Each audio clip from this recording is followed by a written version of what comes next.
How's it going, people? Welcome back to the channel. Welcome back to the Loose Cannons podcast. A very first Loose Cannons podcast after an Arsenal loss.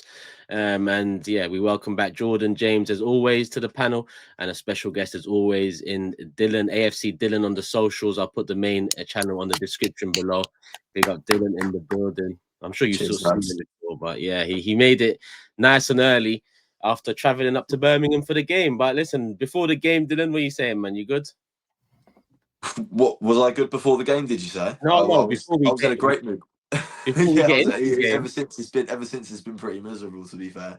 But you know, like, it's one of them. You gotta just it's not the end of the world, man. It's not the end of the world. I think you saying it yourself. This being the first episode after a loss, goes to show that we're not losing anywhere near enough to lose our heads. So yeah, I think for now, you know, I'm still in decent enough spirits. Just got to make sure that result's rectified on Wednesday, and then most importantly next Saturday, isn't it? yeah. And you know what? We get it a lot in the comments, asking for representatives that go to games more and whatnot. And I'm happy to say that we've got one here that goes to every single game, home and away. He's going to Bruges this midweek. A real fan, Turkish. You know what I mean? Yeah, A real. that's what they call. I used to be a real fan once upon a time too, man. I miss those days. Oh, man, it's exhausting. You know yourself. Yeah, but yeah, listen, big up Dylan, man, following Arsenal home, away, Europe, all of that. Pleasure to see. And you're part of the listen, in the past few years, the Emirates crowd, the atmosphere, it's really picked up. I think the away fans were always the away fans, the away games were always a pleasure to be a part of. I loved away games in general. But part of this renewed, Emirates atmosphere. Stadium. Yeah, You know, it took a little dip, the Emirates. Obviously, when we first started challenging for the league, the Emirates was rocking, and then it took a little 2-year period, obviously last season and the season before, when they made a few changes to the way people can access tickets. But I feel like in the last month or so, things have really started to change on the club's perspective, I think, because I think at first it was all down to the fans, but now you've noticed the club doing more in terms of before kickoff. You saw the tifo against Spurs as opposed to the one against PSG. I think the club are putting in more effort themselves into, you know what I'm saying, making the Emirates the place it needs to be for those big games. So to be fair, the club deserved their credit recently as well as just the fans, obviously. It's nice to see they're starting to take in, you know, what us fans want to see at games, if you know what I mean. yeah, Jordan. Dylan, can I ask you? Are you in the same room as Turkish? Am I in the same room as him? No, I'm not. No. Okay, He's the other side of this. There's another side. You know what? My shirt collection's not. It can't be quite as good. I can see some real bangers on that rack there. To be fair, yeah, it's not quite as good. No, I mean, James, I'm like, are you thing you've in ever the same said. house? Even when you said it, even I thought, shit, Dylan. Just peeking through. I was on there somewhere. Got to be, yeah. Oh man, That's a tough neighbour to have. Imagine that during the Villa game. Oh mate, honestly, good thing I was at the game. Just bare shouting on the other side, huh? Dylan, you can talk. You're like me. Watch when they find out what you're like, mate. I know you said. No. You know what? You know, Arsenal this season they've taken away the need to, you know, lose your head at things. Like last night's game, for example. I'd normally have a million things to, you know, what I'm saying, say about it in a constructive way, as in like what we need to change. But I think we're in a situation right now where, like, if we have Gabriel and Saliba fit, yesterday's another 1 or 2-0 to the Arsenal, and I think, unfortunately, obviously, you need to have the squad to be able to deal with those players not being there. But at the same time, like, you know what I'm saying, Arsenal did go and sign Hincapié for God knows how much money with the experience he's got. Obviously, they brought Mosquera there. They've had Ben White play there in the past. We've got the players, and I just think it's just unfortunate that we're never going to be quite as good as we are with Gabriel and Saliba, and there's not really anything we can do about that, in all honesty. But I don't know, man. Hopefully, we get them back as soon as possible, because Let's start with you, Dylan, and let's start with the atmosphere and what it was like. Listen, it's a midday kickoff, but it was a big game. We all knew it. Aston Villa away, our 5th big away game in the first 15 games of the season. We had a little glimpse of seeing City a couple points behind us midweek for about 24 hours. Didn't feel good. And I think that picked up the anticipation for this game too, because it's such a big one to set the tone for the weekend. But in terms of the fans, you travelled up. You know, was everyone fully fit, raring to go? Was everyone up for it Saturday midday? I think it's always tough to get fully up for you know what I'm saying, an early kickoff. But I think, you know what, yesterday kind of showed me. I think I'm becoming a fan of the early kickoff. You know, I think a lot of people, I think when it's up in a more northern city, I remember last season I went up to Newcastle away. You remember it? Newcastle away last season in the Prem. We went up for the 12:30. We got a 7 a.m. flight up there, and it was like, I was on about an hour's sleep, and then we went up there and we lost 1-0 in Newcastle, and it was grim. But when it's only in Birmingham and it's a reasonable distance away, you don't have to get up stupid early to get there. It's nice the early kickoff. You know, you get the game out of the way. You're up in the morning, and then you're kind of straight to the game. Not too much anticipation. You get there, get behind the team, game's out of the way, and then you've got the rest of the football all to watch all day, and then you're back home for what's normally a normal time. But yeah, I think yesterday the atmosphere was it wasn't at its best, but I think it's just the standard. You know, what I'm trying to say the standard support from, you know, the travelling Arsenal fans. I don't think it was anything crazy special, but it wasn't bad at all. No.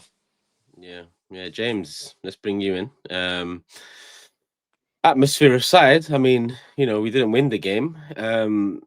It's time to get into overall thoughts, I'd say, before touching in on the, you know, major talking points and maybe players and individuals that, you know, either played their part or didn't play their part. But James, talk to me, man. I saw your match reaction. Remember, people, individual channel links are in the description below, including Dylan's. He's launched a brand new channel on YouTube, so make sure you support his channel, show some loose cannon love. But he's also on the socials too. That's where he started. So Instagram, TikTok, X, all of that, AFC Dylan. But I'm going to put the channel link in the description below, but make sure you show him some love. James, yeah, overall thoughts, man. How you feeling the next day, the morning after? Let me let people in on sometimes what it's like when you're making content, right? It's not, you don't always release a video and then an hour later agree with everything you've said, especially in kind of the heat of a bad result or in a moment in which your head's kind of all over the place. Arsenal very rarely leave us all kind of maybe confused about how we feel about something. When we lost at Liverpool, I knew exactly how I felt about our intention to go win that game, the use of Marino in the 10. Same with when we drew the Man City game. And then I was also quite clear-headed about Chelsea and Sunderland. I knew that while people were really disappointed with the draws, I saw plenty of positives, and we kind of keep it moving in terms of the body of work up to that point and things like that. Even up to now, I've said a lot of things post Sunderland, whether it be like the player ratings live stream I did, which I know you tuned into, Turkish, whether it be the match reaction, even this stuff regarding Mo Salah and everything that's been going on. And honestly, like, it's been a really difficult defeat to process. And I think sometimes those 95th minute daggers are the ones that are difficult to process, because you sort of remember how you felt for 94 minutes of the game. And then sometimes it's that final dagger that, you know, kind of, I don't know, you lose your head a little bit, don't you? They're sort of like the hardest ones to swallow. And even till now, I don't really know how I feel about the Arsenal performance, because on the negative side, I feel like we conceded far too many chances. We were far too open in that game. I never felt we really had control of it. I didn't like the way we managed parts of the game at all. But then on a more positive side, or let's say understanding side, I can understand why we conceded more chances to Villa in that game. We didn't have the best centre-back partnership in the world. They gave us a platform for a reason. I actually felt we did have control of quite a few moments of that game. I think a lot of that first half, we played decent football. I think that second half, we had periods where we got on top. I felt some of the attacking football was fine. I felt some of the individuals were pretty good. So I'm really conflicted. I really don't know. I'm going to be so interested as this podcast goes on to hear all your thoughts and kind of like take it in a little bit more. But even after a night's sleep, I don't really know. And even after putting out a couple of videos, doing quite a bit of content yesterday, I'm still really torn on how I feel about that. I feel like structurally we were a bit of a mess defensively. I don't think we ever really got into like a good shape or got into like a position in which Villa had to kind of struggle to break us down, or were finding it hard to create chances. I don't think we ever weathered that storm. But at the same time, I think we kind of did show a degree of intent to win the game. It just wasn't enough. Like Villa are in their own right a very good team too. So I don't know. I'm really conflicted on this one. Like, even with little things like how Erdegaard played, in the moment watching the game, I was really enjoying Odegaard. I was like, thank you. You're trying to make things happen. Like everything is running through you. And I was sort of appreciating his performance. And then I was feeling quite critical of Saka. But then having looked back at it a little bit, I feel like Odegaard could have made more of these situations he was in, whereas Saka was kind of trying, and I kind of feel more appreciative of his efforts. So I don't know. I'm really all over the place with this. So I'm just going to defer to Jordan. I'm going to get your thoughts, Turkish, and I'll just sort of chip in as I go. But I'm sort of like gutted for the result. But maybe sometimes bad results happen, and there doesn't need to be a major post-mortem on what went wrong. You just lost a game of football, and that can happen maybe. So maybe I'm searching for answers that I'm not going to find. We're a very good team. We lost a game, so we had a bad day. It happens. I don't know. Jordan, take it away. How do I feel is the question Turkish asked. I feel like we need to stand firm. Now isn't the time to panic. Now is not the time to panic. I agree with your last sentiment, James. We can get into like individual parts of the game, implications, and I think there's a few players that are worthy of highlighting a little bit later in the pods. But I feel like we are a very good team. We lost the game to the better team. I think Villa over the 90 minutes shaded it. I think if you had to put a gun to my head and said which team deserved to win it, I think Villa were the better team in the first half. And I think the second half was even. I think we had parts in that second half where we were definitely on top. And I think Villa had points in that second half where they were on top. So I think Villa over 90 minutes just shaded it. I'm glad you said shaded it, Jordan. Can I just chip in with that? I'm really glad you said that, because I came across a lot of analysis that was saying, you know, that Villa were kind of like thoroughly deserving of the win, and that's not to take away from how good their performance was.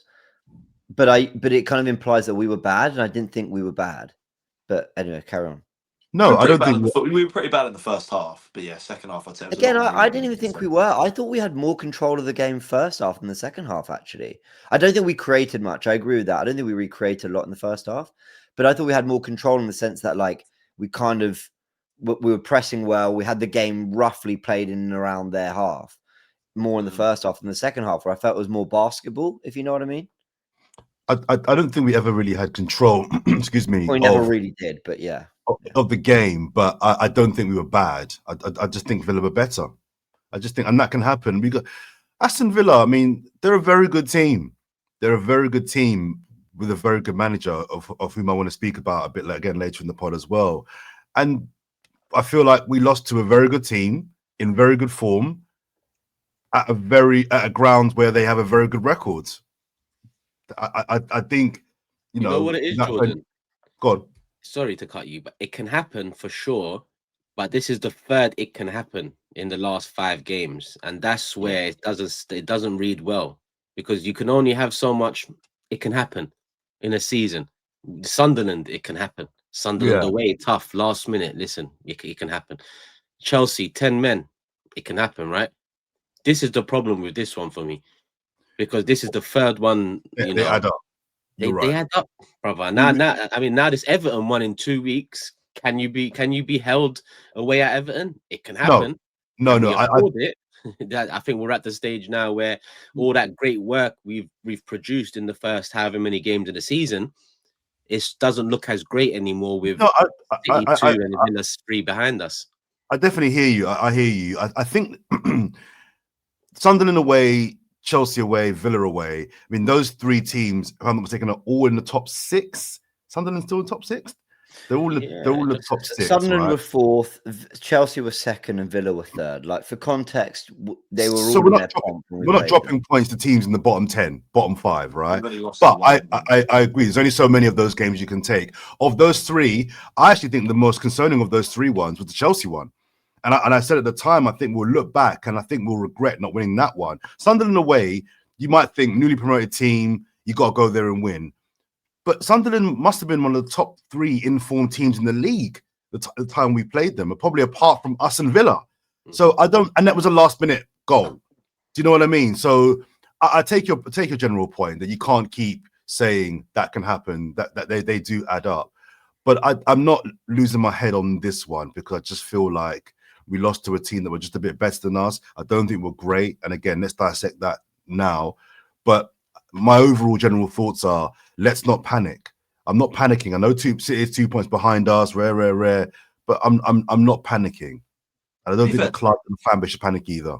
To touch on that quickly, do you think it's an issue of how we're finishing games? Because obviously, like you mentioned, obviously yesterday was a last minute winner. Sunderland was a last minute equaliser. I actually had a comment on the video I posted about an hour ago already saying that the way we're finishing games in the last 10 minutes is often nowhere near as strong. For example, against Burnley, players were charging back to make sure we didn't concede that shot on target, yet alone goal. But it just seems like few games since then it's been different. There's been a little bit more. Nah, I don't. But if there is some truth in that, Dylan, I think that would be, and this is the boys here, Dylan, will know, I'm not really here for the excuses about injuries. But I think if there's any truth in what you're saying, I would apply it to, you can only have so many players out in your team before it does start to make an impact. I don't think having players out generally is an excuse when you have the size squad that we have. And you factor in that everyone has injuries. But after a while, when they mount up, even I'm starting to now like think to myself, you know what? there is a little bit of bad luck now, and you can only get away with that against good teams for so long. I think if you have that exact same 11 that we had yesterday, and that game is against who's in the bottom 8 against West Ham, Burnley away, Leeds away. Yeah, I think we see that Leeds game at 1-1, maybe even win it. That same team against a really good team, i.e. Aston Villa, eventually the quality it shows. Do you know what I mean? We've had our luck at the likes of Old Trafford, haven't we? So where we've managed to exactly. Exactly. So I'm not too concerned about that. When Gabriel went down, I think I mentioned it. I think we all mentioned it in some way. I fear for the attack more than I do the defense. And I understand the question from Dylan and the conversation around the defenders, but I don't think it's the defense costing us in the last couple of games. I think it's the attack. I think it's more evident than ever in the last 2 games that the defense has won us the majority of games this season, right?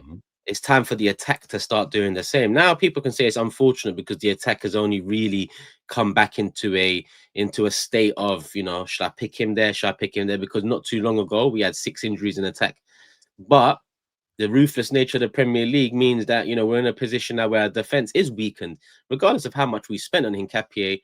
Mosquera's also down, which is 3 centre-backs down.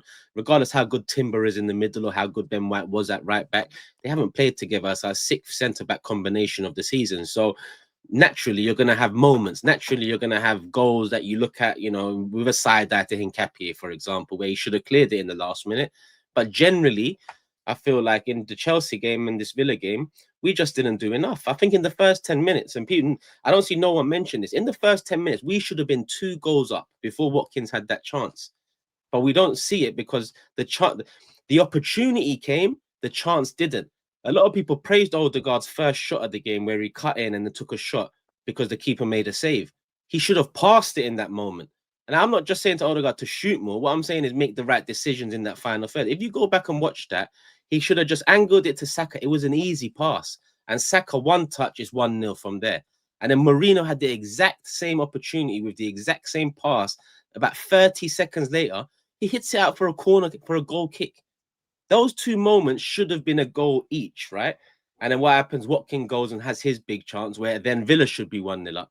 So I think the attack is where I'm focused on now. Even though we have conceded goals, even though the defense you can look at and say, all right, it's weakened. I still feel the defense has helped control enough of the game for the attack to do more to win it, if that makes sense. I also feel like, and I brought it up after the Chelsea game, I think mentally not having Gabriel and Saliba behind you does something to certain players in attacking areas. It brings a level of, can I afford to do this? Like, I feel like when you have Gabriel and Saliba behind you, things become so easy naturally in your head. It's such an assurance. Whereas when you've got Hincapié and Mosquera, 2 younger centre backs who have never played with each other, that neither that understand English, if I could be wrong, I think it makes a completely different, makes for a completely different mental in the final third. And I think one player you haven't touched on is Eze. I think yesterday, obviously, with him out on the left wing, I just don't think. I think he just massively slowed us down. I think obviously a lot of the chances we were fashioning in the early stages of the game were coming kind of on the counter attack. They were kind of coming as we've broken down a Villa attack, and now it's like, right, where can we play the ball? Marino's found the ball. Where's Saka? He's not there. Eze, you're still behind me, and just people weren't really getting forward quick enough. And that was kind of what stopped us from getting at them so quickly. I mean, you mentioned how Saka was available for a pass from Odegaard, but Eze didn't make himself anywhere near available enough on that left wing early doors in the game yesterday. And I think that's the reason he came off at half time. I just don't think he wasn't bringing anywhere near enough to the game, and that's unlike him. Obviously, we know Eze is a player who pops up in moments. He's definitely a moments player, but I think from a longer standpoint, like in general in the game, I think he needs to offer a little bit more at times. I know he's not a left winger, but I think Eze was definitely one yesterday where if you were looking to pinpoint one player and say why weren't we as good attacking wise yesterday, Eze would probably be one of those you'd look at and go, yeah, he was miles off it. He had a stinking question. Sorry, John. Sorry, I was just going to say, let's do one thing at a time. Let's because Turks has raised a really interesting point there about the attack, and I do think we've got to talk about the individuals who let us down. I think we've got to talk about injuries and fatigue, and we'll get to all that and the defense. But that comment on the attack is so interesting, Turkish, because my initial instinct wasn't the attacks let us down, because I kind of thought the attacking football was there. We scored. We ultimately conceded 2 goals. But I actually think you've raised a really good point. Like, there's a reason that I felt that first half was a little bit more in control than the second. And I think it's because of what you said. Well, we never fashioned the chance. We fashioned the opening. So our press was really good that first half. Timber wins the ball really high up the pitch time and time again. I think he must have won 5 tackles / interceptions in the first 25 minutes. He started the game on fire, and he really clamped down some of those Villa forwards. What they had was the constant switch. We actually kind of dealt with that okay. And Cappe and Timber were kind of just fighting through it, and we conceded a goal, but that was more falling asleep at the back post.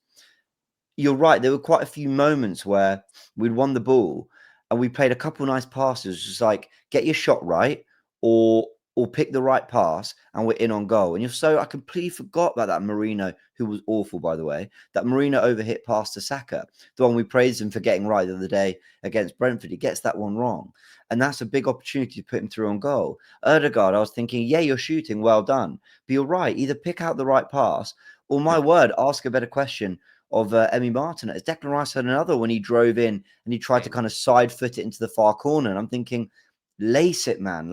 But I'm more forgiving of him than others. Marino absolutely wasn't in the game. Saka, who I was critical of, it's only because I hold him to a different standard. I think he's one of, if not our best player, but he wasn't quite at it. But granted, he was definitely making more happen than others. And finally, I just agree. I will go to John. Eze was awful. I do think his future's on the left, personally. I think him at his best, Odegaard at his best. I think that's how you get them both in the team.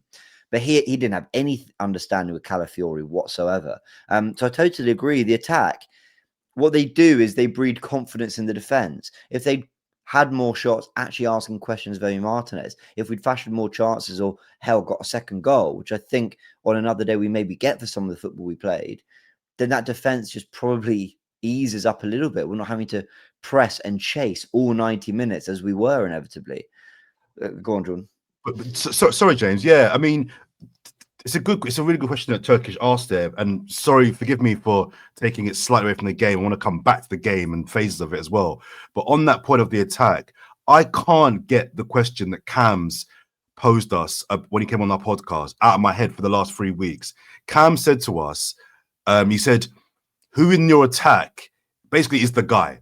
He said that every team that wins a title has an attacker that you point to and like, right, he's the guy. Other people can do their thing, but he's the person that you look to that's going to win you the title. Who's that for Arsenal? We know who it is for City. I think at the moment it's Saka. At the moment, you say that, but I think Saka's our best attacker. But I think the question he was asking is, who's going to be the person this season that pulls away from the pack as your out-and-out player of the year? Right about now, it's Rice and Gabriel. Now, there's nothing wrong with that because defenders and midfielders have won that in the past in title-winning teams before. Roy Keane's won it.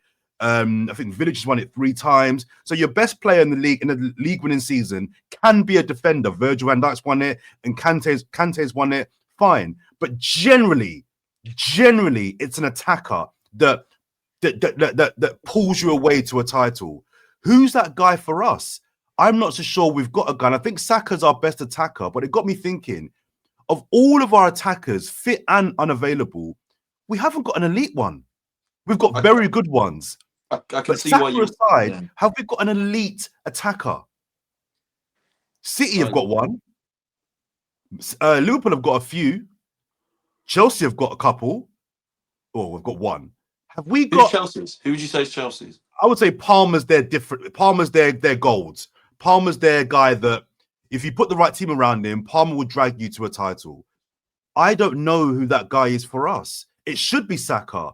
And there's a comment about Saka coming up soon we need to have. But I don't know if Odegaard, Havertz, Gyökeres, Martinelli, are any of these guys PFA winners, PFA worthy winners? And that, do you know what I mean? No, I know what you're trying to say, and I think starting off the season, I think Saka has a tendency to start seasons quite slowly. But I think, and me myself, I'll go back to what James said a minute ago. You hold Saka to a different standard. I'm always so critical of how he plays because I know how important and how good he is for us in general. But I have to say, in the last month, I think, including the international break with England as well, I think Saka's just hit the level he needs to be at every week. And I think I noticed yesterday the ball's only getting played down his side. I think everything is coming through him, and I think subbing him off for Madueke, as much as it's good to make changes late on in the game, especially when you can inject a bit of pace. I don't know what you guys think. I don't know if you think Saka wasn't good yesterday, but I just don't think subbing off Saka for Madueke was really the move. I think he got booked.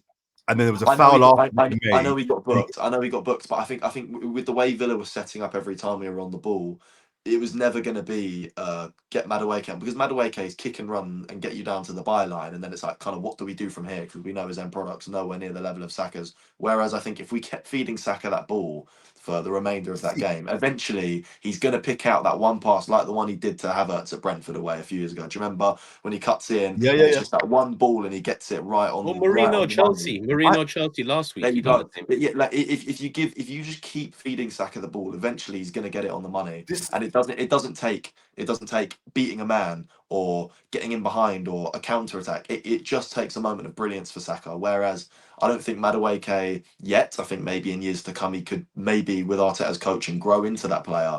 But I don't think right now he's got what Saka has in terms of it only takes that a moment, and we've won the game. That's so funny, Dylan, because I disagree completely. I'm the opposite.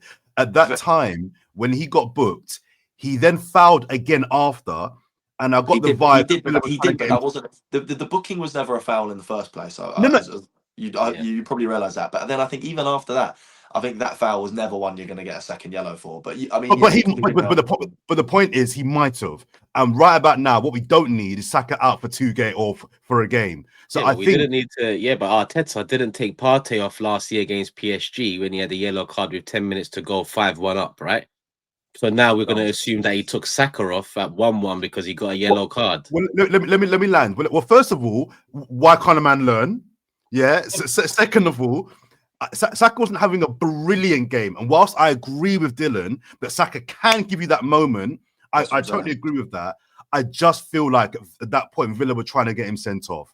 Also, you got to think, well, let's get him off because, let's manage his minutes a little bit. He's played 60 minutes, but I'm not going to be a hypocrite. At that point, I actually did think Noni Madueke was the correct guy to bring on anyway. He had a stinker. It didn't work out. He had an absolute stinker. Let's be very, very clear. But I can't be so deep. They sat so deep. Madueke was never going to get the space to try and beat Maatsen. Maatsen was giving Saka a yard at all times. It made that so. It wasn't giving up, but he was getting kind of tight to him. But Villa were like, Villa weren't allowing you to. Or what Madueke needs is get the ball and then beat you, and then run it to the byline, and then try and get a cut back in. Normally, when Madueke tries to cut the ball back, he ends up kicking it at someone, and then it maybe goes out for a corner. And luckily, we've got the Gabriels of the world in our team. But we didn't have that. I feel like if we were going to win that game yesterday, it was going to come from Saka getting the ball out wide and then consistently doing that same lobbed cross he does into the box, but eventually a knockdown coming and something working for us. Whereas Madueke was never going to give us that. He wasn't. Unless a miracle what happens. I guess what I'm saying is I think it was worth trying. It didn't work out. You're right. I agree with you in terms of it was worth maybe trying. I think like we mentioned, I think who's our guy in attack that's going to pop up and give us what we need. I think Saka's the only real one. I mean, he obviously subbed off Trossard late in the game, which I don't know what you will get. I mean, I'm sure we'll talk about that. Him bringing Trossard off again. I was kind of behind that decision. He was limping, and I was behind it tactically. I was behind the decision as well. But with Saka, I don't know, man. It was a weird one. It was a weird one. I don't know who I would have brought him on for, but I wouldn't have taken off. By his standards, Saka wasn't good. By the standards of our attack, Saka was better. I think Saka had good moments and bad moments. He had moments where he beat the defender. I feel like he should have done better. He had moments where he should have done better and didn't beat the defender. So I think he was the best of a bad bunch. I think the yellow card excuse, it doesn't weigh heavy for me. Yeah. Calafiori purposely got a yellow, didn't he? Because he knows we've only got Wolves in the Premier League next. I think if Saka just finishes that game, I think it's pretty unlikely as a winger he gets a second yellow card anyway. But if he does, he misses Wolves, and we've got Madueke back. I think I wouldn't even say the yellow card was a valid enough excuse to take off what was our probably only way out of that game with 3 points. I would say. I want to say, for me, it feels like the honeymoon period is over, and that is for Madueke, Gyökeres, and Eze. I think right now the honeymoon period is over for you guys. Do you understand? 15 games in, it's the international breaks are all out the way. City got the same goal difference now with us, 2 points behind. All that good work, great work. We are where we're at. It's back to essentially square one, right? Because the race doesn't start till February. You got to be there in February. Then you talk about the race. But Madueke, Gyökeres, and Eze, honeymoon is over. Produce. I'd agree. Especially Eze and Madueke. And I'd put Eze to the left a bit because Eze's produced this season already. He's won us games. He's won us points. Madueke and Gyökeres, and I'm bringing Gyökeres here so people don't think, oh, you've never liked Madueke. I haven't, but I've liked Gyökeres. But the honeymoon period is over. If I'm not seeing you lot come on and have some sort of an impact, because that's what we bought you for, 60 mil, 50 mil, right? 100 goals in 2 years, Madueke, electric winger that progresses the ball well. I need to start seeing that. I needed to start seeing that yesterday, let alone tomorrow and Tuesday, wherever we go, Brugge and moving forward, because I think that's a big week for this collective of attackers to fill their boots before a big one against Everton away. That's not me looking past these games, but James, how do you feel about that? I mean, in terms of Madueke, come on, no impact. Gyökeres, come on, bloody hell. I was looking for Marino again at times. Awful. And Eze on the left didn't really produce. We're going to chat about him. I actually agree with you on the honeymoon's over. I definitely had a feeling yesterday of like, boys, this is the last time I'm going to be quite forgiving. And as of next week, like we really need to now start to see consistency. But I don't think that just rests with the players. I think that rests with Mikel Arteta and what he wants to do with them. So pick your 9. Gyökeres has been fit for a week, nearly a week and a half, because we know he was touch and go for a few games before that. So is it Gyökeres or Marino? Pick your guy, Mikel, and stick with it. Madueke, look, this is where I feel a little bit sorry. Gyökeres has had an injury that kept him out just short of a month. Noni Madueke had an injury that kept him out for 2 months. And people will laugh. I actually felt that I agree with you, Jordan. I thought the Madueke shout was the right one. I don't think it was just yellow card related.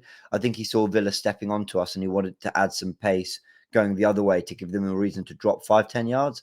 And I think he wanted to give us an outlet, and I think he wanted to give us fresh legs. So I thought the Madueke change was right. And on Gyökeres, this is the bit people will laugh at. I thought he was so poor in everything he did in his hold up and everything.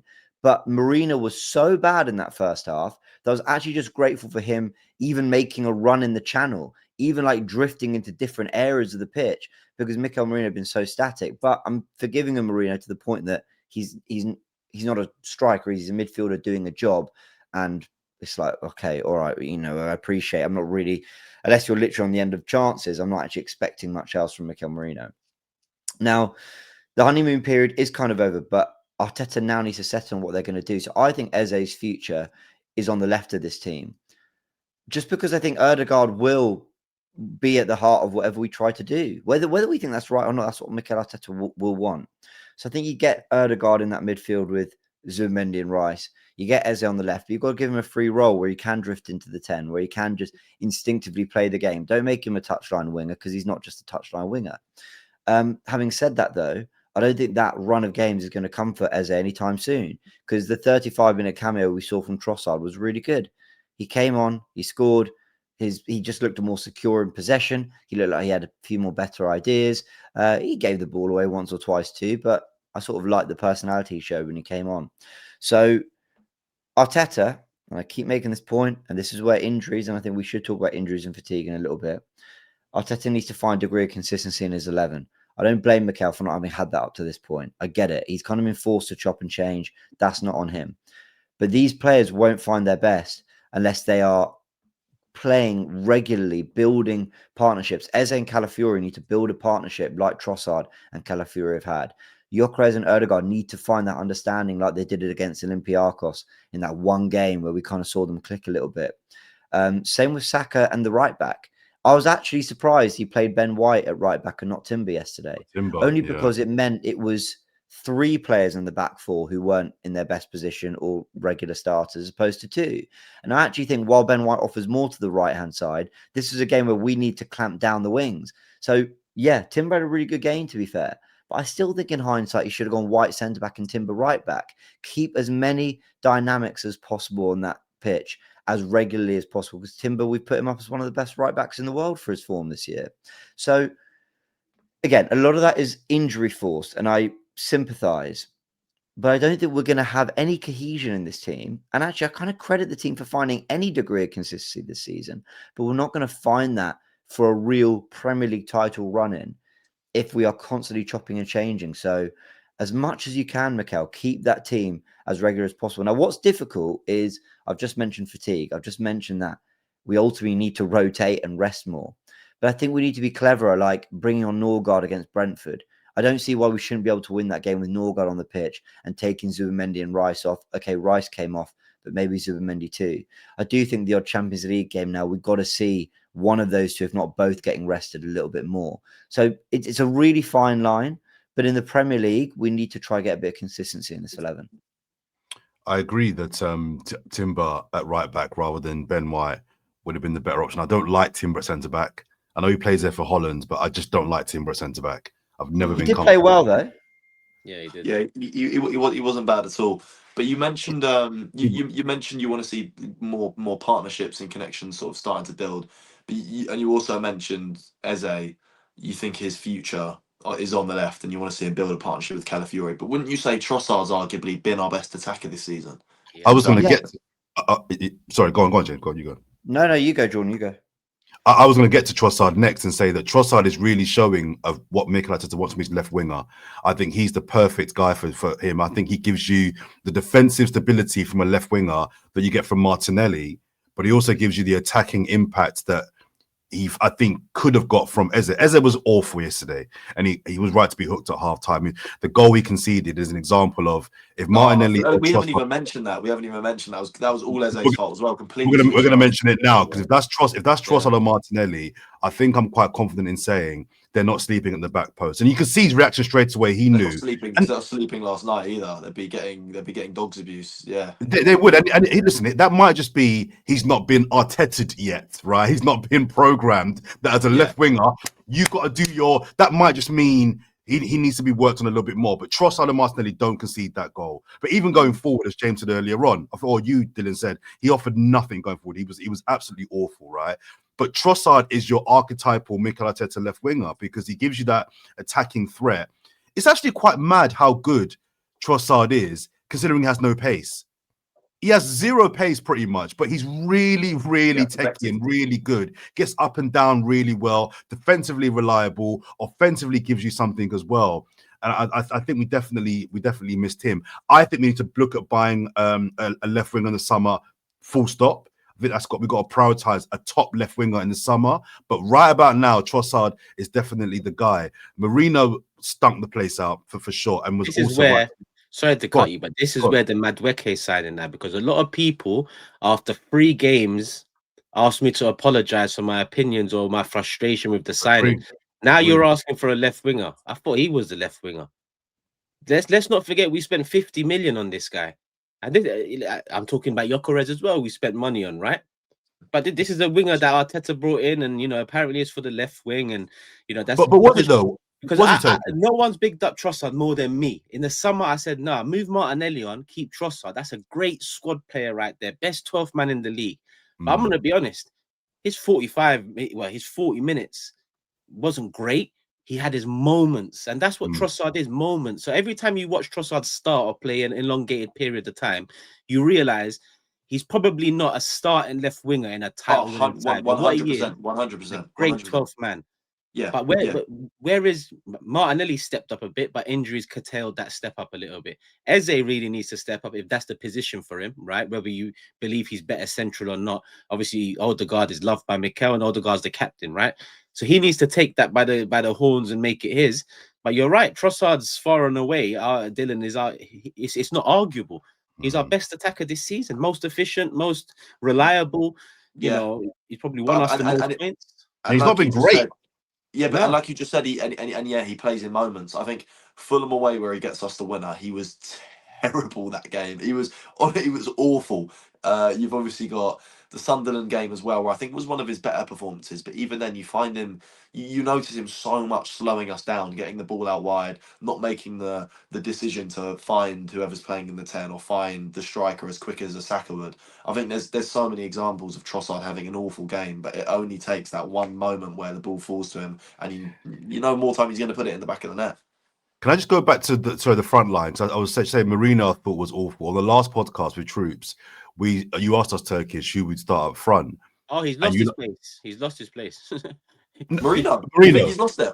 In the up front. Well, someone better grab that position. Well, hang on. Before you go. So I was saying on the last podcast, so that Double M's my guy. Like, that's my guy. And I'm not a fan of Gyökeres. I just don't rate the guy, right? But even I was saying, I thought this was a game to start Gyökeres up top. I thought this was a game that was more suited for Gyökeres to start up top.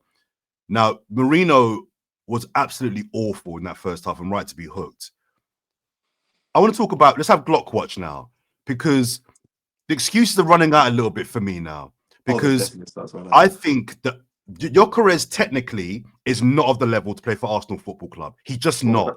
Caravan, he's just not the level, right? But I acknowledge, and we have on this podcast, I acknowledge that tactically, he actually does, he's a bit of an asset, because we've said that when he's on the pitch, he does nothing for me. But what he does do is, and we saw it in the second half, we did see it, to be fair, he frees up the two guys to go one-on-one with their fullbacks. So whilst I acknowledge that he does bring something tactically to this team, technically, he's an absolute donkey, right? But I'm sorry, I can't just accept him as a guy that tactically, occupies two centre-backs to free up Saka and Trossard, whoever. I need more. In that second half, he was awful. He was awful. And people say, oh, he's just come back from injury. Oh, he's had no pre-season. Oh, we've got to learn how to play with a striker. How many more excuses, James and Turkish and Dylan, are we going to make for this guy? No, how many more? Yeah. Someone please answer me, because I know what you mean. Because we've made the service excuse for Gyökeres. And I think I'd love to just go off on Gyökeres for a minute. We'll not go hold the ball up. Just speak. Yeah, I just want to speak on it for a minute because the thing with him is, yeah. So like you say, he offers nothing technically. I think his hold up play for a lump like he is, his hold up play is nowhere near, or link up play is nowhere near the level it needs to be in terms of every single time he's pinning a defender, he's either ending up on the floor in front of them or the ball's bouncing off him like a brick wall. It's obviously just not good enough. I think there was a cross that was put in. It might have been Calafiori. It ended up being a Madueke shot where we go, could Madueke have hit the target? I think he hit the side netting. Could Madueke have hit the target? Could Madueke have done better? But the cross Calafiori puts in, Gyökeres is about 5 meters off where he needs to be to get on the end of it, and it's genuinely a really good cross. And Gyökeres, the ball is there for Gyökeres to attack, and he's just 5 meters behind it, running like he's attached a parachute to his back. Like he just nowhere near where he needs to be at all. And I mentioned this in my reaction to the game yesterday. I think Gyökeres is a different situation to other players around us and what we've got right now. I think this could be me just whatever in my head. I think as a fan base, we kind of peer pressured the club into signing a Gyökeres or Gyökeres himself. I think I don't think Arteta. I think it's documented that Arteta Gyökeres wasn't the man he wanted. I think he wanted a Sesko over Gyökeres. I think as a fan base, we kind of peer pressured the club into going right. Like we begged for a striker, an out and out 9 that's going to score goals, and the club only went and got Europe's top goal scorer over the last 2 years. So the club have gone right. Here's your striker. Like, and at the end of the day, I don't put it on Arteta necessarily in a way where I need to be seeing him every week. Like when he brought in Lacazette and not him, obviously. Wenger brought in Lacazette and Aubameyang, and we weren't seeing Lacazette straight away. And it's like, well, he needs to be playing because I don't see Gyökeres that way. I think if Gyökeres is not firing, then I've got no issues whatsoever with him putting Marino there, with Havertz playing there if he's fit, Jesus playing there if he's fit. I just don't see Gyökeres as the player that we have to be forcing into this team every single game because, quite frankly, number one, he's not shown to be of the level so far. And number two, that there's other quality options. I think it was interesting yesterday that Marino started the game, and I do agree. I can't remember who made the point. I think yesterday was a game for Gyökeres to start because then again, if it's not working, then you can bring on Marino, and he makes an impact, Marino, because obviously he's such a danger in and around the box, and he can link up play quite well. But I think bringing him on in that game was never going to amount to anything. I don't think he was the man that was gonna you know what I mean make the difference. There was sorry, Jane, before you go, because mine's just short. I haven't seen yet from Gyökeres even this, and this is something I had expected to see from his profile. Watkins in 10, 11 minutes, right? He gets an opportunity. He kind of bundles away from Timber a little bit. He drops the shoulder in Hincapié. He misses, right? Forget the miss for a sec. That little moment against 2 top defenders, right? I need to see that from Gyökeres. I haven't seen it once. Not seen it once. Yeah, I get the technical ability. He hasn't got that, right? I get that. He ain't bending them in from 25 yards, right? Okay, cool. Which he could have. That's another thing. He's not shoot. He seems to have lost his killer instinct. There's one moment on the edge of the box where I feel like he's got half a yard. He should have shot, and he plays it to Saka. And he also had a moment like that against. It might have been Brighton in the cup. I can't. I'm not Brighton in the cup. Yeah, it was Brighton in the cup. He's not shooting. He's not shooting anywhere near enough. For a man with the shot power and the finishing ability we're led to believe he has, I don't see him letting shots off anywhere near enough. Yeah, he needs to loosen up. James, sorry. I can't believe that we're 7th of December and I'm the one who's defending Victor Gyökeres the most when probably going into the summer I wanted him you the done least. Sesko watch in the summer. Unbelievable. Like I probably wanted him the least. So at least my scouting has aged quite well. But you know what? I mean, have you seen Sesko at United? I don't know. Yeah, let's wait. I think Sesko in this Arsenal team now. I think Sesko offers a bit. Bang, Dylan. Bang. I'm starting to realise. I remember watching one highlight. I remember watching just the highlights of one United game. I can't remember what game it was. It might have been the Brentford game where he actually got his first goal. I remember watching it and going, he's actually a lot more technically gifted. I think in this Arsenal team, he would actually fly. We all knew that. Yeah, respectfully, we all knew Sesko was a technical level above. To be fair, I got to give the respect because in all honesty, like I'm never here to pretend. I'm at every Arsenal game. I don't find myself watching Bundesliga games ever. I don't find myself watching La Liga games ever. So I don't like to sit around and pretend that I'm watching Sesko on a weekly basis and seeing how good he is technically or at football. But with Gyökeres, the numbers weren't lying, if you know what I'm trying to say. And when Arsenal fans are going out asking for an out-and-out 9 and someone who's going to score all of these goals that we've needed, when you look at the numbers Gyökeres was putting up, even in the Champions League as well, it became quite hard to argue with. Whereas No, it Sesko didn't felt like though. It didn't though. Sesko felt like more of a gamble. James, I know you were going to finish, James, but it didn't. And this was my argument at the time. The numbers don't translate. Well, my concern was, will the numbers translate? That and the analogy that I use, and maybe it's a poor one, but if he was banging those same numbers, because I compare the Championship to the Portuguese league. If a striker in the Championship over 2 seasons scored 104 goals, you wouldn't want that striker. You wouldn't want him. So why is it we wanted this guy over here? Because he's banging lots of goals. No, there's been a couple championship strikers. There's been a couple championship strikers. Yeah, and you're forgetting, and you're forgetting Gyökeres was also firing in the Champions League as well. He got a hat-trick against Manchester City. Two of them being penalties. But look at the goals he scored for Portugal. Sorry to cut you again. Look at the goals. I was imploring people to look at the goals he's scoring, and all my red flag went off. He ain't scoring those goals in the Prem. You can't out-muscle Prem defenders. They're just as quick as you. They're athletic as you. That you can't just get the ball on the halfway line, barge over 2 man, go down the line channel, in and bend it. You can't do that in this league, bro. Mid-table teams will pocket you. That was my concern. Even some of the goals he was scoring in general, me and my mate have got this funny thing we do where whenever we come back late from a night out and we're just like we're crashing at my house, we'll sit down and we'll watch the Gyökeres compilation of goals from League and last year. It just makes us laugh because on reflection, when you look at the state of the goals he was scoring, we just find ourselves laughing. It's like genuinely, it's like it's actually when you look at some of. No, mate, no. Honestly, like it's like a weird. It's just this is one of those like funny things that I look at and I'm like, oh my god, what were we thinking? And that's not to say he can't come good in this Arsenal team. And also another thing is I thought in this Arsenal team with players like Odegaard, he's gonna get so many more chances. But as I mentioned before, he's not even getting on the end of the chances. And I'm like you've said as well, and a few of us, I'm definitely losing patience. Definitely. James, losing go on. patience. Sorry, let me. Yeah, I want James to finish. Let me defend him. 10 minutes, because I'm time coding this, before Turkish sacks me. And it's been Dylan's 10 doing minutes a good job, man. I can't lie. We got Thank you so much, man. I nearly lost my place on the channel. 11 minutes of you guys slandering him, and I get it. He wasn't. Has he been timestamping?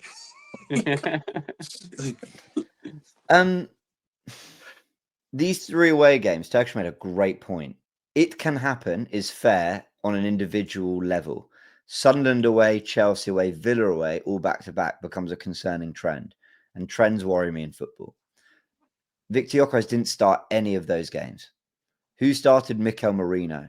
And in every single game, I never felt we had an outlet. I never felt we had anyone to stretch the pitch. I never felt we had another way to trouble the defence.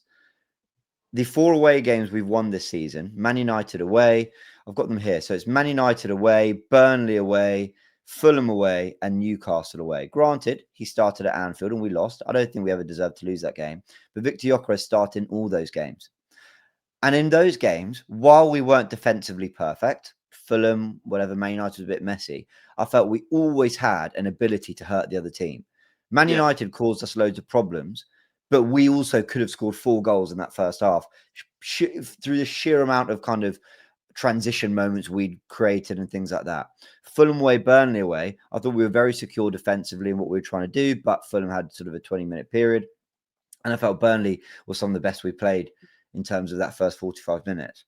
So I definitely agree that Victor Gyökeres is technically a level below what we'd want up front. And I don't think he's the answer. Like I don't think, and I said this when we signed him.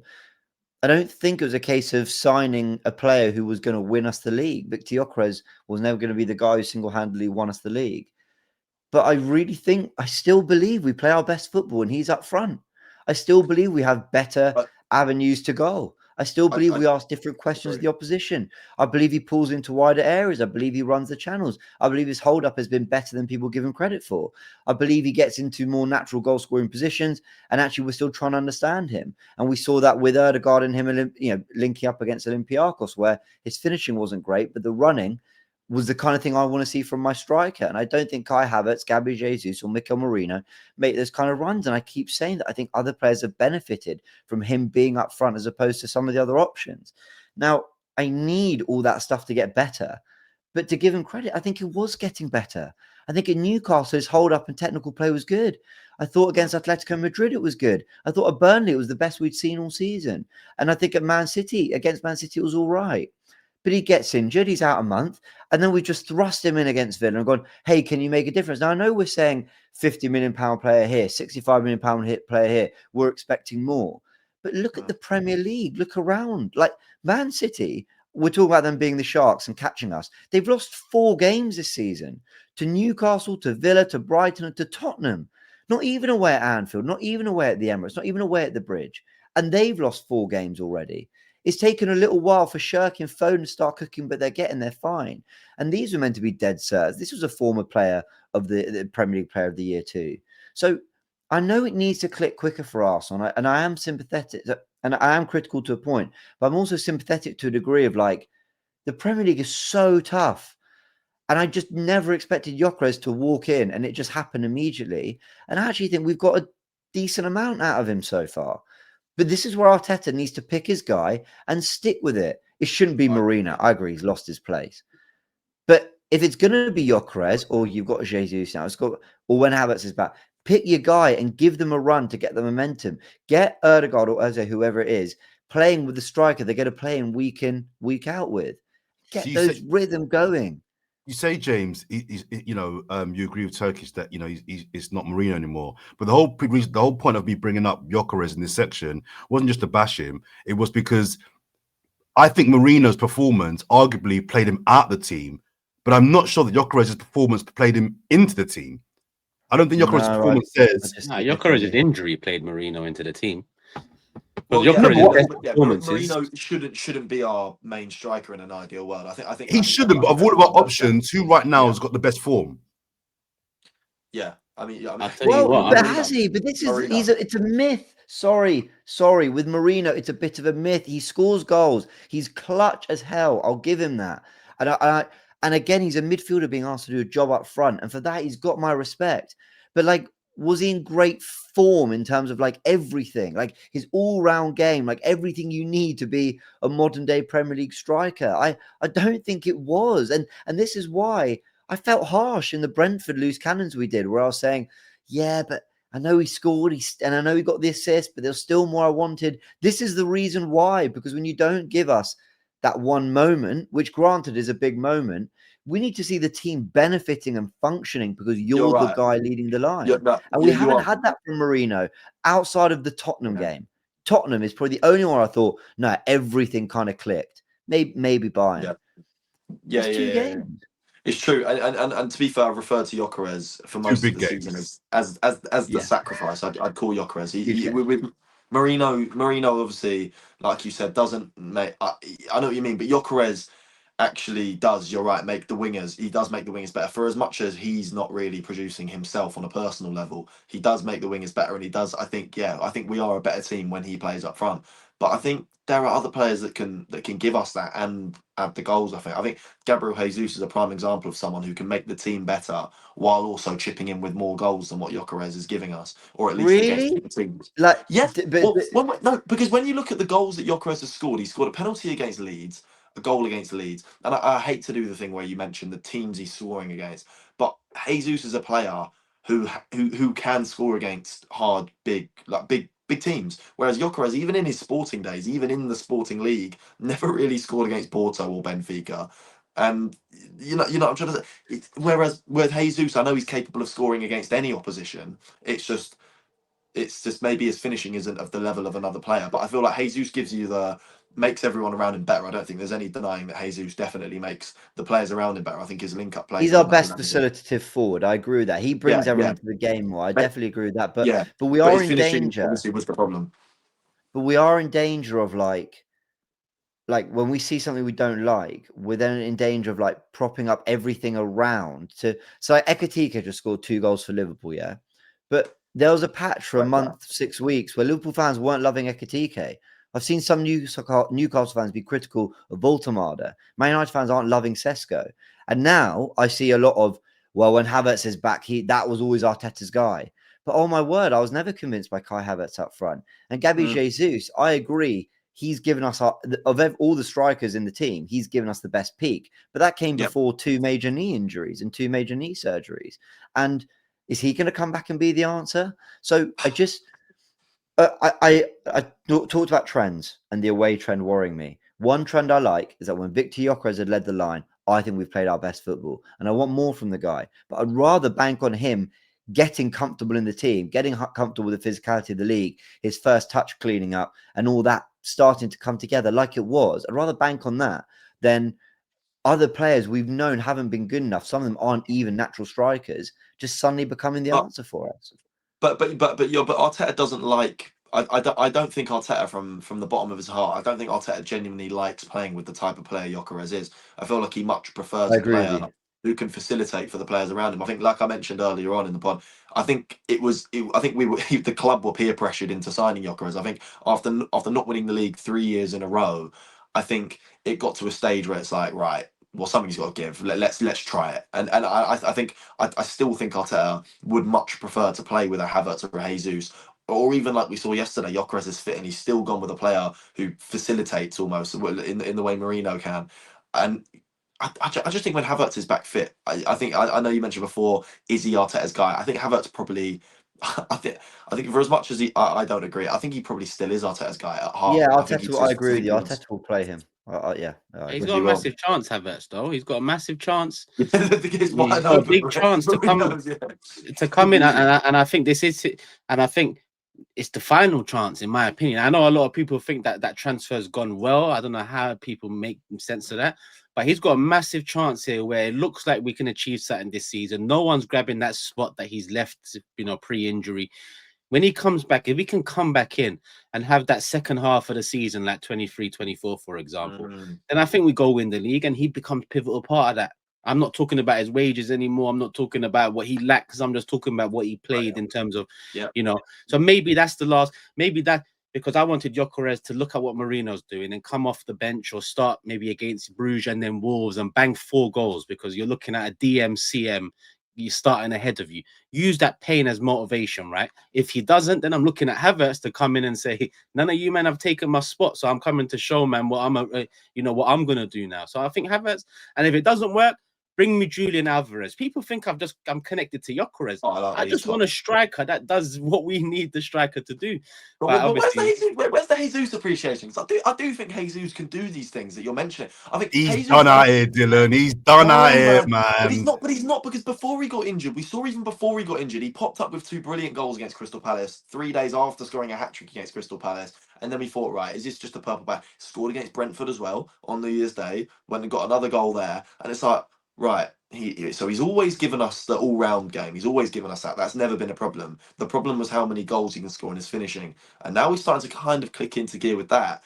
And then annoyingly, he got injured, obviously. If he can come back and he's still the same player, link-up play-wise, but he's sharpened up on his finishing, or his finishing is in and around the same level. I mean, Gyökeres is hardly, like I said, putting goals away against top teams, and Gyökeres is hardly firing them in every week. I mean, even when he got a brace against Atletico, I mean, they barely hit him, didn't they? The ball hit him more than he hit the ball. So I don't know. Like I think Jesus has a chance, but he's got something for me. That's what I'm saying. He could never be the old Jesus, because that first knee injury ruined the old Jesus. So let alone the second knee injury on another leg. In terms of now, I'd like to see him as an out-and-out striker. Don't be collecting the ball at the halfway line, because that jinxing, that whole turn and stuff, your knees are gone, right? But you've got the technical ability, the close feet, the quick feet, the close control in and around the box to be the link-up man when they fire it into you, and to have enough threat in behind as well. So Jesus can, but because of the knee injuries, I just feel kind of hesitant to put pressure on him until I see him back. Until I see him back for that first, 45, 60 minutes, I can't really say for sure. He's the man that. Well, did he play yesterday? There was rumor of a game against United? I'm not behind closed doors. Yeah. Did he score on that as well? Because I know he scored. Oxlade's played in that as well, so I don't know if we. Oh mate, that excited. Listen, though, he's my favourite Arsenal player. I'd love to No. He's not going to sign. Koscielny, what's going on here? No. What are we doing? We could do a Koscielny now. Get your Listen, boots, mate. We've got an injury crisis. Listen. Oxlade-Chamberlain, is my favourite Arsenal player of all time. He is. Like, whether you like That it. is not. You're under 30, aren't you? Dylan, sorry, you're under 30, right? Yeah, of course. Okay. He is, man. Yeah. No, obviously, but this is what I grew up on. But at the same time, I know genuinely, I'd love to. I want that footage of that game. To watch Oxlade-Chamberlain in an Arsenal shirt. It's going to be fine. Like, if someone could get me that footage, I'd be honestly so like. Can I make When I just heard two that, I quick was bullet like, points? hey. Just two quick. Sorry. If I'd if known, I would have Saliba gone to that game over Villa Park. Just anyway. Oh wow. That was a joke, mate. Dylan's really saying, "Yeah, listen, I left with something this weekend. Chamberlain's I left with something." Your Oxlade-Chamberlain appearance. Return. Two quick final ones for me, Turkish. Sorry. If Saliba doesn't start against Brugge next week, there's an issue there.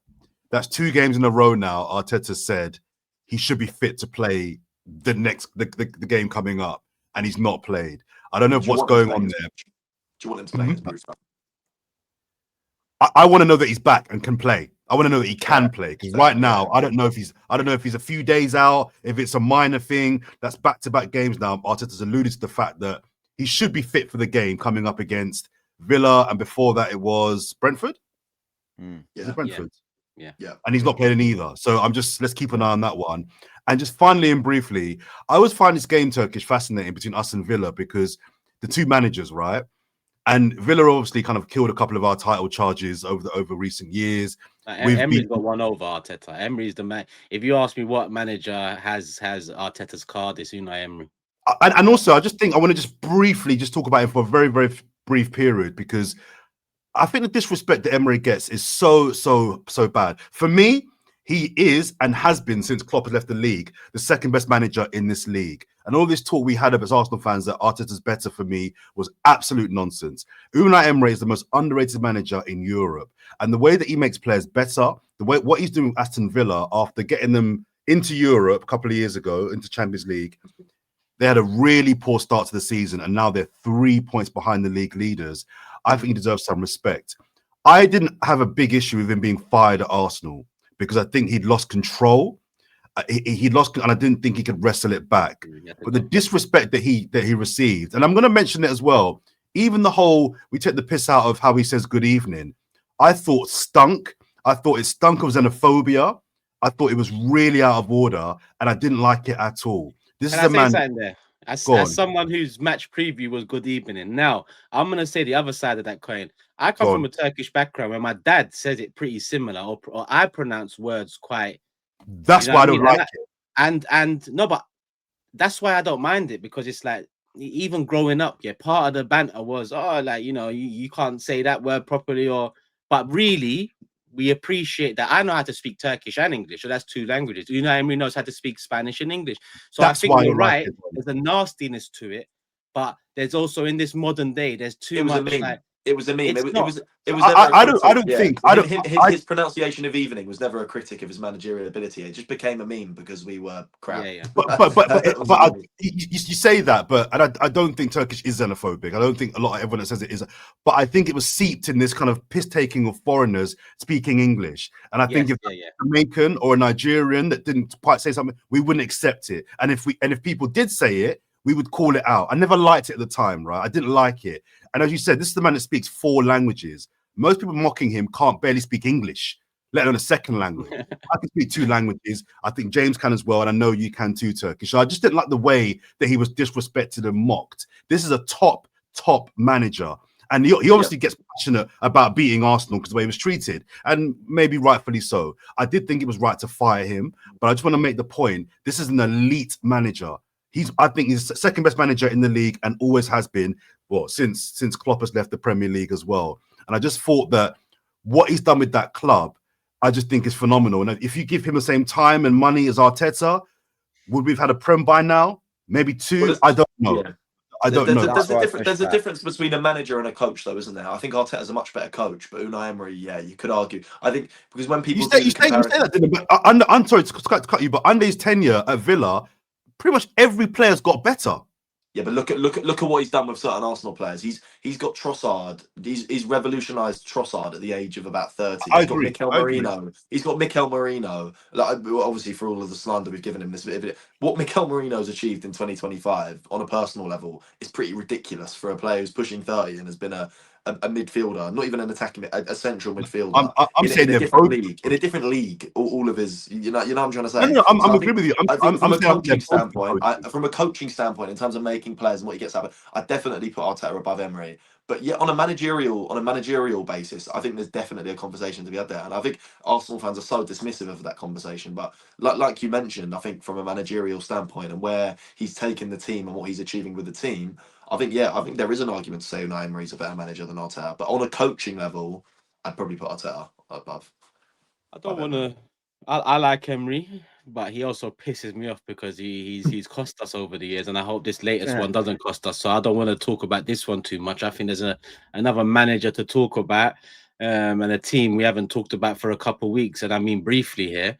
But Manchester City, 2 points away. Pep Guardiola in press conferences talking about, I know how to win these leagues. I've been 4 or 5 points off 4 or 5 of my league titles around this time. He's ramping up that pressure in the press conferences, and on the pitch, they're doing what they need to be doing to cut that gap. And yeah, we can reel off their losses. They've had 4, we've had 2. You know, at the same time, the goal difference is exactly the same as ours. Are they the City of old? No, but they're still a threat, and we can see it there. And I think if you give some of those players a chance, like Liverpool, we're seeing Liverpool this season now, right? But Liverpool saw an opportunity. They smelt blood in the water, Liverpool, last year, and they well and truly went for it and ate well come the end of the season, right? I feel like City are littered with players like that too, who have been there, done that. That if you open the door for them, they're going to get to that door and they're going to get through that door. That's what I fear. You know, so I think just to touch in on City again, James, let's just go over to you, because I remember you and Jordan a few weeks ago after City's lost to, I forgot who they lost to that game. It did seem like they're away from the conversation again. Chelsea have entered it, but now all of a sudden it's City and Aston Villa again. But City are really, really closing in. I think I look at next week, we've got Wolves at home, they've got Palace away. Let's see if they really believe they have something this season, because I said a few weeks ago, leading up to Newcastle, after they had beaten Liverpool, I said, the Liverpool one, listen, they smoked them, but let me see them beat Newcastle away. Then I'll take them a bit more serious.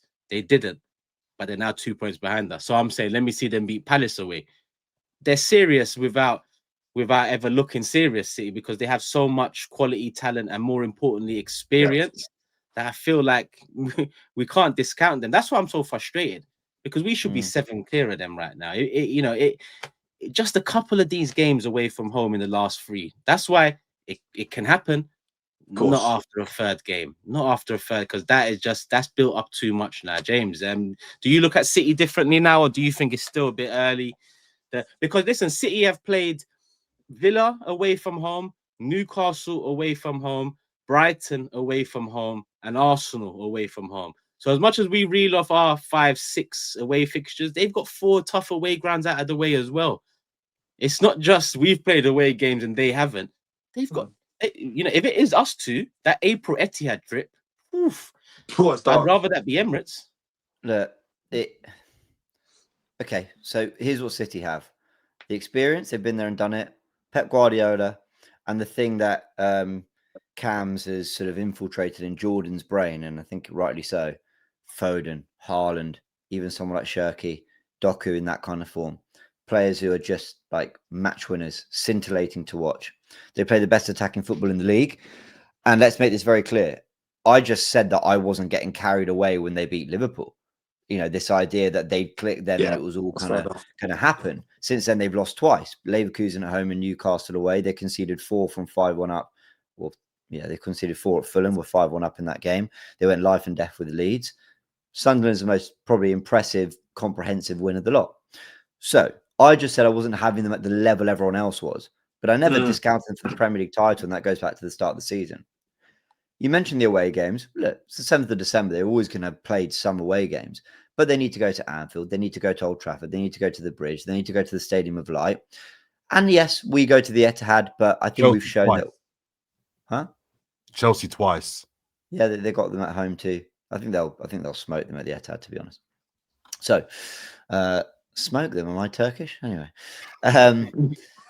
so what I think sits in our favour is I think we have hit the highest level this season. I think our performance against Bayern, our performance against Tottenham, our performance away at Newcastle, I think that's the highest level of the two sides this season, those particular games. I think the squad does sit in our favour, and I think it's a big reason why we're still even top, that we've got the squad we've got. I think defensively we're better, though that hasn't really shown recently. And I think we have cleared a lot of these away games, and we're doing this from a position of having had lots of injuries. So yeah, I rate and respect Man City massively. You'd be a fool to not rate them and respect them. I just said that I didn't have them in the way of like, well, that's it, they've clicked. Like basically they're coming for you and you're done. No chance. I didn't. They have still, and this was true 2 weeks ago, but they had lost 4 games by mid-November, and that's quite a lot, people. I don't think we should just brush that under. Like, here we are catastrophizing over our second defeat, and we're still top of the league. Now, one thing, and I know we were talking City, but I just want to lean into this a little bit, where we have to look internally. We need to stop and go, all right, people, not a great run of away games whatsoever. I think that's only 2 wins in our last 5 Premier League games. That doesn't really read great. I think it might even be a worse record than that, but I'm not sure. Right, let's just take stock for a second. We need to get players back. And the injuries are now direct. It's not just a case of going into big games without Saliba and Gabriel together at the back. That's a problem in itself. But we're going into the games with brand new partnerships. Nkapia and Mosquera are starting their first ever game together as a Premier League duo. Where? Stamford Bridge. They sit second. Timber and Nkapia are starting their first ever game together as a Premier League duo. Where? Villa Park. They sit third. I'm sorry. Like I've seen a lot of injuries are no excuse. They're not an excuse. But my word, we can't brush it under the carpet as not playing a part. It absolutely plays a part. I'd love to see any team that's won the title over the last few years go into some of their biggest games without their best centre-back partnership or without the core of their team. I've gone on about this, and I went on about this when we were on some unbelievable winning run. It is going to catch up with you if you keep getting injuries. Now, the attack has slowly returned, and brilliant, we've got options, and now we've been completely hit in one area of the pitch, which is defence. We've lost Saliba, Gabriel, and Mosquera at once. We need to get Saliba back quickly. We need to form a new partnership. We need to consolidate that position a little bit, at least for the next few weeks till Gabriel returns.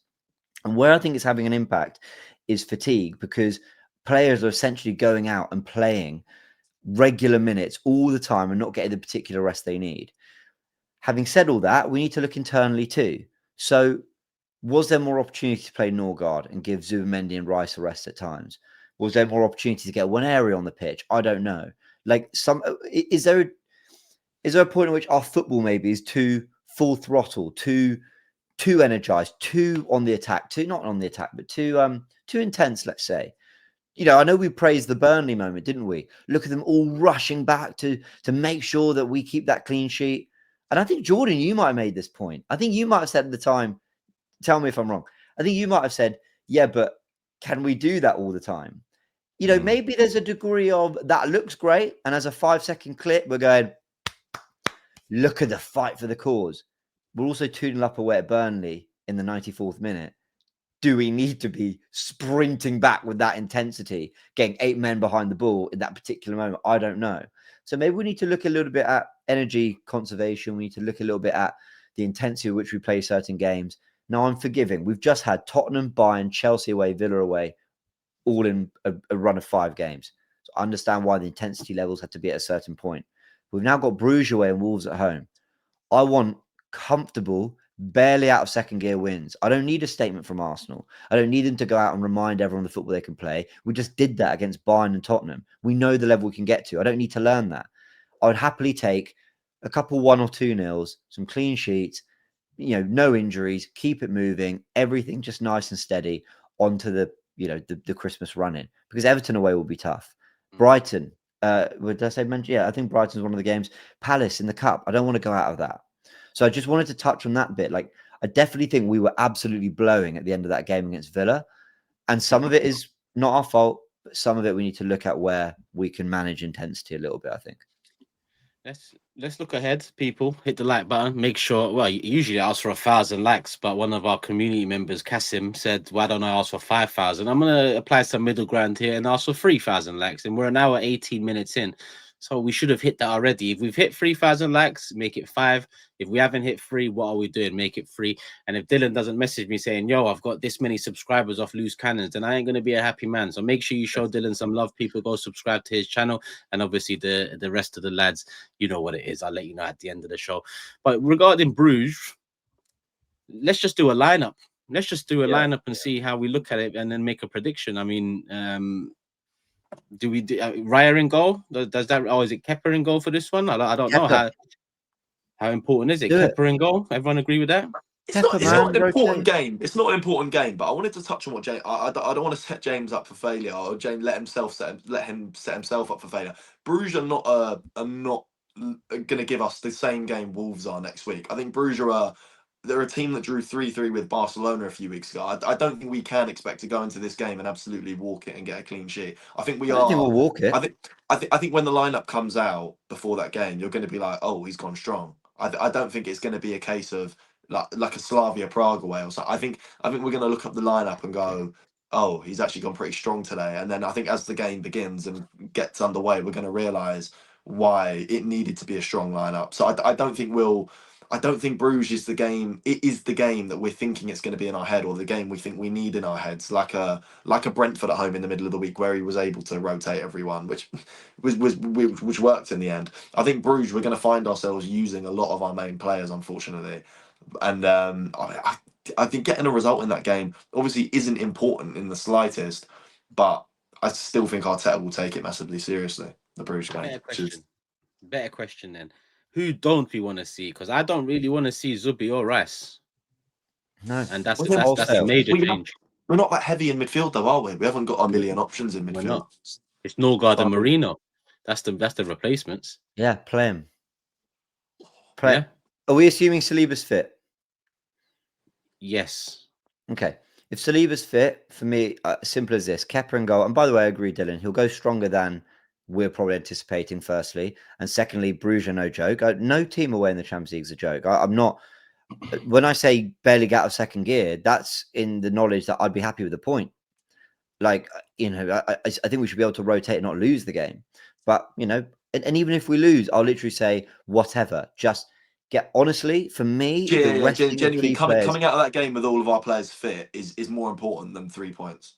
It genuinely feels that way. And look, I hope I don't rue that come the actual Champions League running bit at the end. But my 11 is this: Kepa in goal. I'd go White at right back with Saliba and Capier and Lewis Skelly as a back four. Calafiori just needs a rest. My word, he struggled against Villa, and I think he limped off as well, apparently. I'd go Norgard and Marino. I'd go Madueke, Erdegaard, because I think he needs the minutes. Yep. And Eze, because he needs the form. Yes. And because Trossard's just back from an injury, but I was flirting with the idea of Trossard. You could go Martinelli, but I just don't know what the point is, because I know I definitely don't want to start him for Wolves. So I'd go Eze. I agree with that. And then I'd go Gyökeres up front. And listen, that's a good team. That team should be able to go to Bruges and be competitive and not lose the game. I understand they're not going to walk it or find it easy, but we don't need to win this game. I think beating Bayern Munich did a lot for us in terms of the position. It kind of consolidated in that sort of top 1, 2, or 3 for us. So yeah, I just think I agree with Dylan. Coming off the pitch with no more injuries, welcoming back Saliba and finding more minutes in the legs of Erdegaard and Eze is what we need more than anything. Get Jesus some minutes too. That'd be good to see. I think Martinelli a good half hour. Yeah, and dare I say, is there like an academy central midfielder that can get 10 minutes just so you're not bringing on Zubimendi and Rice if we are 1 or 2-0 up? I don't know. Like, for example, could we bring on like Marley Salmon at centre back? Listen, he played in pre-season, and move Lewis Skelly into midfield and Cape left back for the last 20 minutes of the game if things are going well like it did in Prague. I don't know, but just keep Rice and Zubimendi away from that pitch. The two of them are absolutely exhausted. And when you look at the running they do in this team, attacking and defending, I completely get why they are. I'd love to see Lewis Skelly start as DM, but I just don't think we've got the left back options to see that. Just because I'd like some more in midfield. Like Dylan said, the midfield isn't exactly stacked to be rotating it, but I'd like to see Lewis Skelly given an opportunity. And across Bruges and Wolves, I think there's ample opportunity there to see it for a player that hasn't played many minutes, a player that is capable on the ball and has shown, against the best midfields in world football. He And what can about hang Ranieri? with, huh? And Ranieri as well. What about him? He's Oh yeah, Ranieri. I'd get him on, but Odegaard remember needs a him. minute. Remember Yeah, him. it's I'm crazy. I'm starting Zubimendi. I'm fine with James's 11. Apart from I'm starting Zubimendi. I don't Oh, want he's back. shattered. I He's don't want back to back. exhausted. You're killing him, Jordan. You're killing him. No, I don't want back to back L's. I think rotating the team completely. It's a game that we can afford to lose. I don't want back to back losses. I just We don't fear. have to. We don't like. I don't think Zubimendi maybe actually probably is the difference between winning. But you know why? But you know why he's with Zubimendi? I think you need some level of continuity. I don't think you can have a completely new 11, which what you've named pretty much is. It's a completely new 11. I don't think we can do that and go away They're to Brugge. shattered, man. We're not going to get a completely new 11. Like I said, we're going to learn it's going to come out and we're going to be like, oh, he's gone strong. Like it won't be a completely new 11. I don't know if we'll go strong. I'm okay with James 11. Bar I would bar Zubimendi. I'm starting taking Why Rice did we out. sign Norgard then? Like what? Like actually, why did we sign him? Because I was in the camp of sensible signing, ready to go in the Premier League now, and the kind of preseason minutes he got, I was thinking, all right, like I think Arteta might actually start him over Zubimendi at this rate. And then obviously it didn't transpire that way. It's gone the complete opposite. He's now going, I don't even want to bring him on against Brentford when we're 1-0 up to help see out the game, or at Villa Park because our midfield is absolutely shattered, or at Chelsea just to give us some more legs. He doesn't want to use him. He doesn't fancy him. He doesn't fancy him. At all. It's a given because Jorginho would have come on in these games without a shadow of a doubt. Jorginho would have had 20 minutes in a few of these games, and that's who we replaced. But it's not an adequate replacement, obviously, by Mikel's standards. And now we want Buadi. You see all that came out. Apparently, yeah. And then he signed a new contract, right? So I don't know if that. Apparently, Lille knew he was going to. They kind of wanted him to sign it so his value would go up. But yeah, so there's still an opportunity there. Well, listen, the January's around the corner, but there's still a lot of football to be played, and this is the next match. So you know what we're gonna do? We're gonna predict people. Before we predict, let's see what the table's looking like. This is what the table looked like prior to the Aston Villa game, with Jordan top 2 points clear of me, and this is how the table looks after that game. So, explanation. None of us got a correct score. None of us got a correct result. We all predicted an Arsenal win, including the guest. So there's 0 points across the board for score result, right?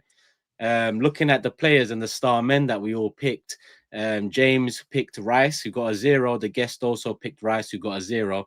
Jordan picked Calafiori, who got a yellow card, -1. Hence why he's gone from 14 to 13 points. And I picked Saka, who got an assist, but also a yellow card. So +2 for the assist, -1 for the yellow card, and that pushed me up a point. Before you lot argue, I don't make the rules. Fantasy Premier League said it's a Saka assist, regardless of deflection. So you don't matter to argue with the Premier no, League. I'll allow it as long as we'll go by those rules. As long as fantasy football points are picked up for it, we'll allow it. That's hilarious. Oh, Jordan went Calafiori. He had a shocker as well. He could have got an own goal, let alone a yellow card. Oh, that moment with Timber could have got. Remember that Timber? Yeah. Raya just the way Raya looked around. It was the one. Our angle on that was the worst. It's when everything freezes and you're like, oh my god, like your heart just drops because when the goalkeeper freezes, it's normally the thing of, oh, there's nothing I can do here. I'm beaten, and you're like, oh shit. And then at this rate, I'd rather that went in. So that we actually had time to find an equalizer. I was just thinking that if that had gone in, we'd had 10 minutes to try and get an equalizer. I was just thinking that as well, James. Let's so Dylan, you're gonna predict last because you're the guest, and the guests are currently bottom of the league. Just to give you a heads up, you just predict the score and then you give us a star man, and then we'll see how that star man performs, and we'll apply points based off of the performance. So, Jordan, you're top of the table still. Don't ask me how, community. But yeah, you predict and star man. Way Bruges. Oh, yeah. I'm gonna go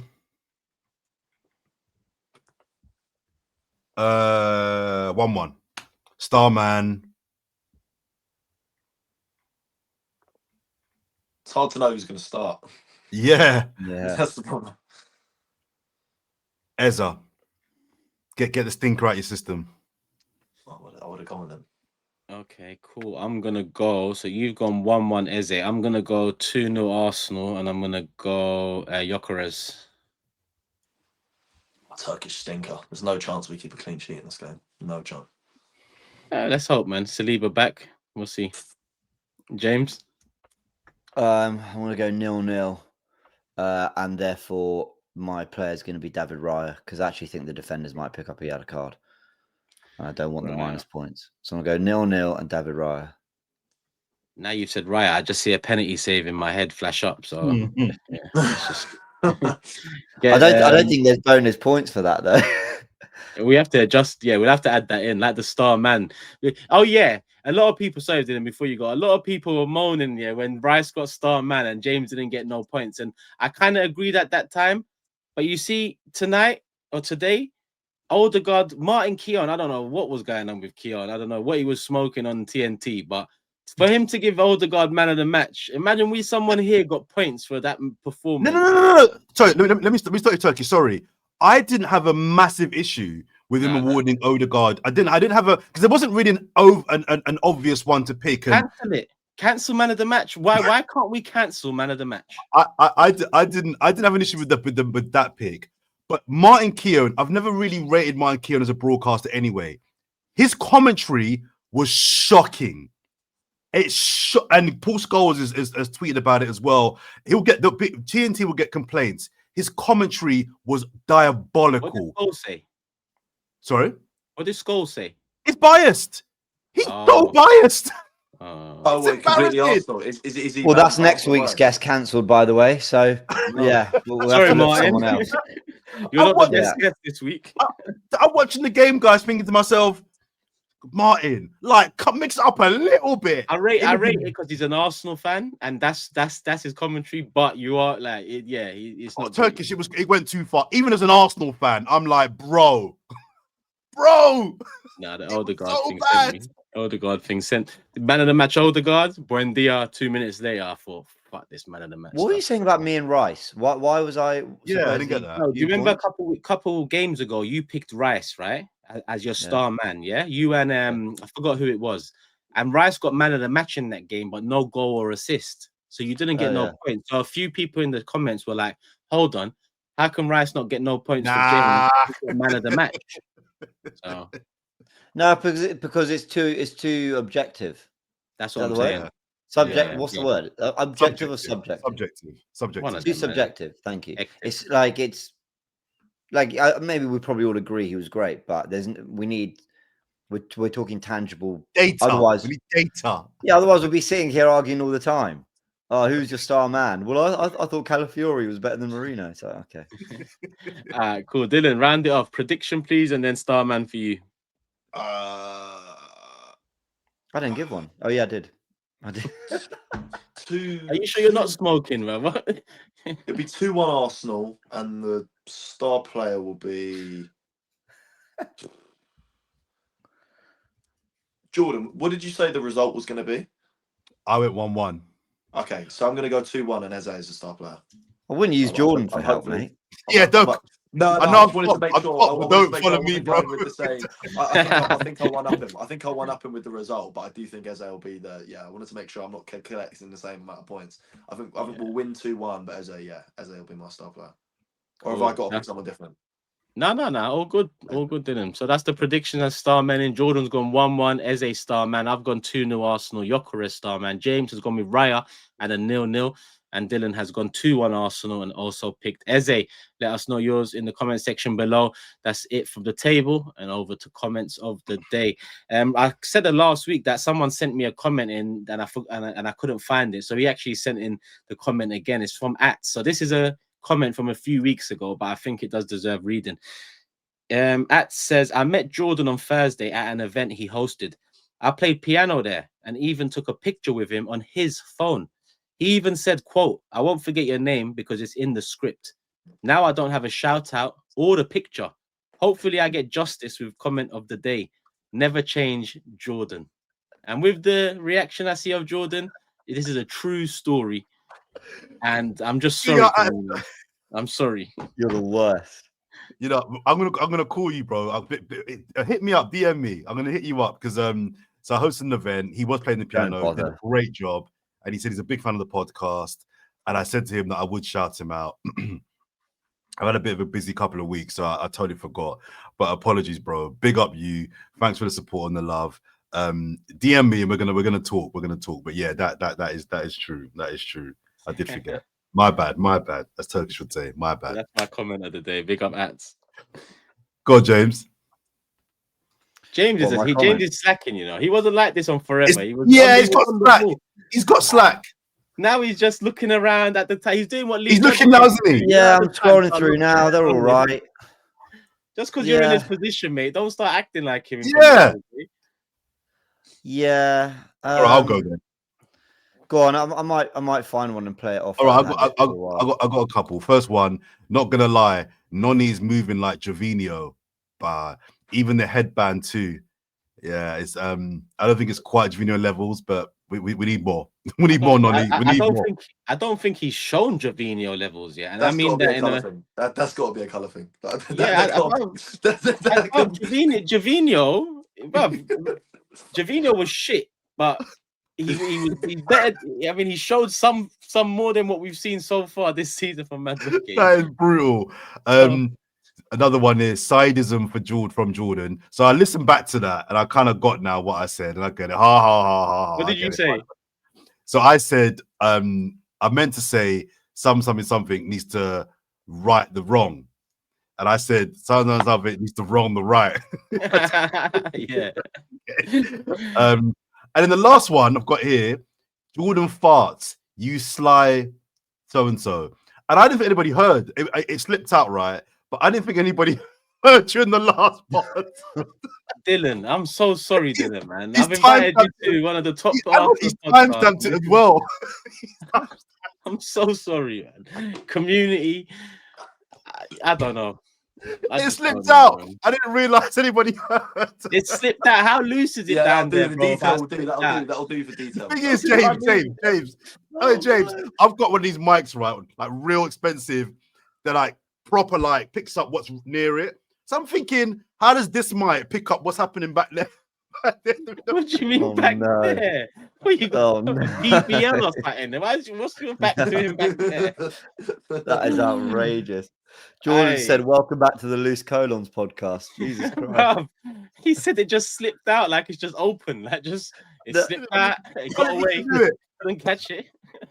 The worst thing about it is when you, for a split second, you think, "Yeah, he's going to deny it," and he went, "I can't believe any of you heard it." Yeah.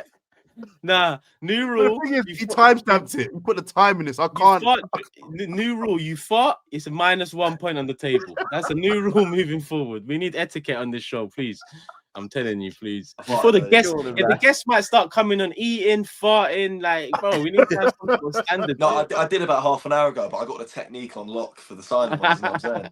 We got the silent one technique on lock. We have lost our heads.